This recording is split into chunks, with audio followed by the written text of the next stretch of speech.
Good news, finally have a key. Only one of them works, but it was dark last night and had my friend Smokey come out here and program it, and it started, but I didn't get it on video, so here we go. Look at that. Runs flawlessly. Well, flawlessly meaning that it's still missing a mass airflow sensor, but it runs. That's the good news. So after this, all I have to do is get the frame pulled, which I started doing yesterday as well. And this idea is actually working pretty good. If you remember in the video, earlier in the video, this was all the way folded back, this was folded back, that was folded, that's still ripped. So right now the goal is to push it back in place, at least to where I can put the control arm on and then drive this thing off the trailer, because I need the trailer for other projects, and then take it to a shop and have them remeasure everything and put it to spec, because I want to make sure the alignment is 100% on this. And yes, this is ripped a little bit, but it's all fixable, no problem. I mean, everything's fixable except this steering rack, but I'll get to that later. Right now the goal is to get it off the trailer, so let's get to work.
All right, so next day here, still working on this truck.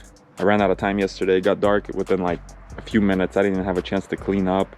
I hate doing that because I don't like starting the day with all the tools all over the place. But it got really dark and I couldn't see. So basically, this side's almost assembled. I just have to tighten the bottom ball joint and then put the tie rod, connect the tie rod, put the rotor and caliper back on, and then the wheel can go on there. The other side is ready for the wheel to go on. So that's what I'll start. I'm gonna put this wheel on and then lower the side because the truck, over the whole time I've been trying to push the frame forward. The truck shifted more and more to the left of the trailer and it's getting kind of sketchy. So I want to set this side on the ground or on the trailer. That way it's going to be safer, and then continue on the passenger front side.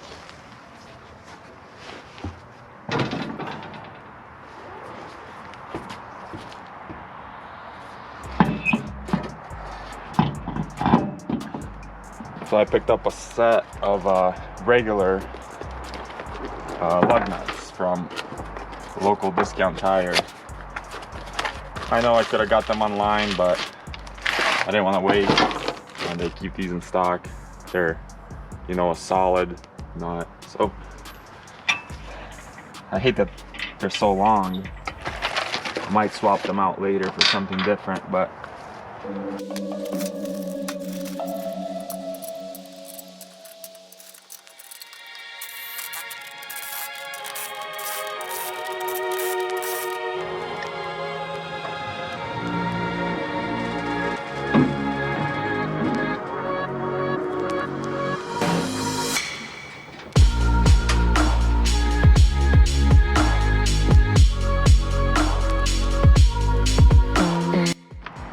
Alright, so passenger front tire is ready to go back on the vehicle, and as you can see, I didn't put the axle in because all of this is going to get taken apart again. So nothing's really torqued to spec or anything, but we'll double check everything once it comes back from the frame. And you know, the new steering rack is in, well, used steering rack, and then all used components, the knuckle, strut, upper, lower control arms, they're all in place. It doesn't look pretty, but all of that is going to get fixed at the frame shop, and then we're going to get alignment and everything's going to be 100%. So let me throw this wheel on, and then I actually did receive a mass airflow sensor yesterday, so I'm going to put that on, clear the codes, and then let it idle for a while and see how it does. Also, I'm going to drive it off the trailer finally, so stay tuned.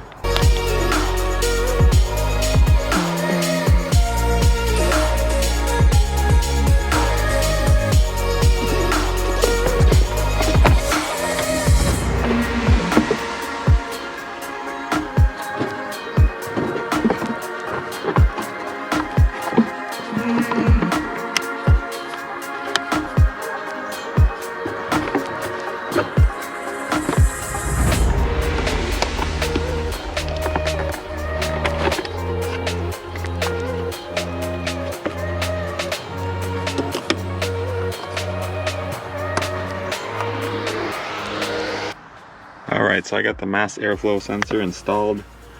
I bought this used on eBay. I mean, it said it was almost new. So, but it is the original one. It's a Motorcraft, and Motorcraft ones are like 180 bucks. So, paid like 25 for this one. Hopefully it works. If it doesn't, I'll buy another one. But it's plugged in, so I can go ahead and start the truck and let it idle for a while, and go get my scan tool and clear the codes. Yeah, wrong key. So one of the keys got programmed, the other one is not taking the program.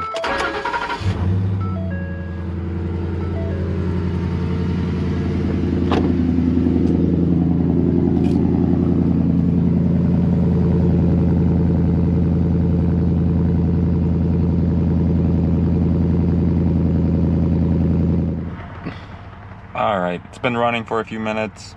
Idle's great, runs good. Sounds like it has a aftermarket exhaust maybe. or maybe there's a hole in it from the forklift, because the drive shaft is trashed from the forklift guy. Awesome. Another 600 bucks. So on the dash we have a check engine light on, an airbag light on, and a low pressure tire light on, which we know the tire was flat and the sensor is new, so I'll reset that later. But let's try and see what the check engine light is for. Also the airbag light is on. Let's see, let's check that first.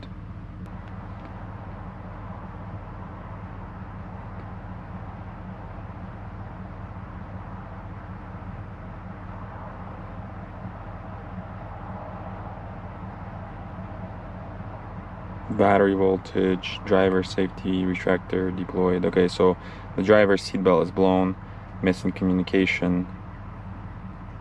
All of these I think are for low voltage probably. Okay, let's see.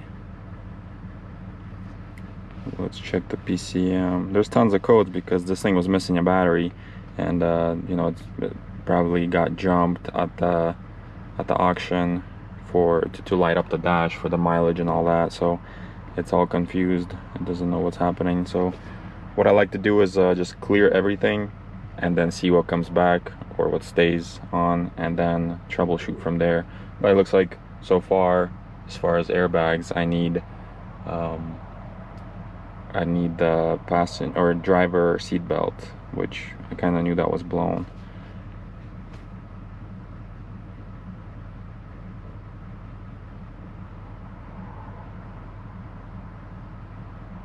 Mass airflow, air temperature. Okay, yep. Yeah, that was just for the mass airflow sensor was missing, and I started it a few times without it. So I'm gonna go ahead and clear everything. And another thing that I like, and that's what I was looking for, is obviously 4x4. I already said that. Heated seats, and I like the shifter to be here. I don't like that shifter up here. I mean, it's okay, but I'd rather have this shifter here. And also I like that it has trailer brakes, so I'm guessing it is the tow package, which is nice.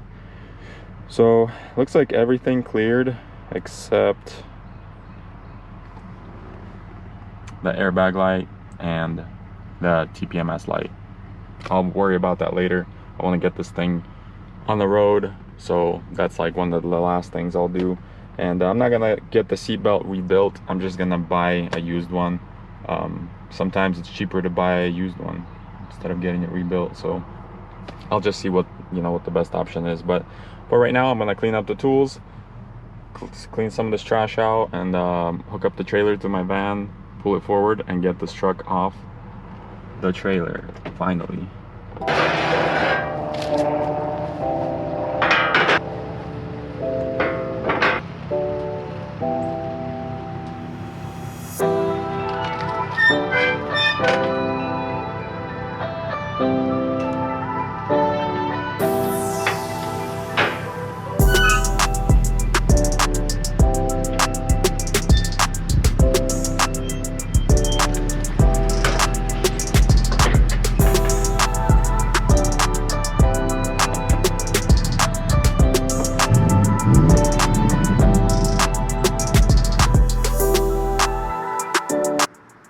So this is the old steering rack.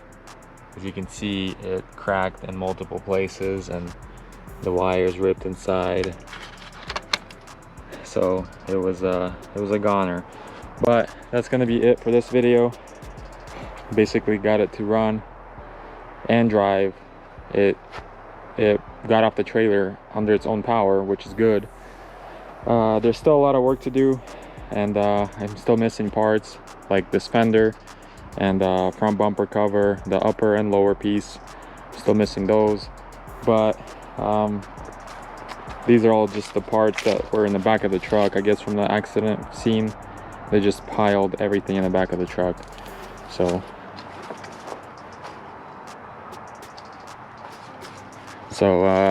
next I'm gonna clean the interior, vacuum all the glass, and possibly get to the back of the cab over here and see if I can push that out, because I do have the rear glass already. If I can push it out with that same press that I used, the hydraulic press, if I could push that out and have it line up, I'm gonna put the glass in and you know, so I don't have to have this tape. But it's only been like, you know, a week since I picked this thing up and it already runs and drives, so it's a good sign. Let's keep things going. So stay tuned for more videos on the truck and more. Like and subscribe. Later.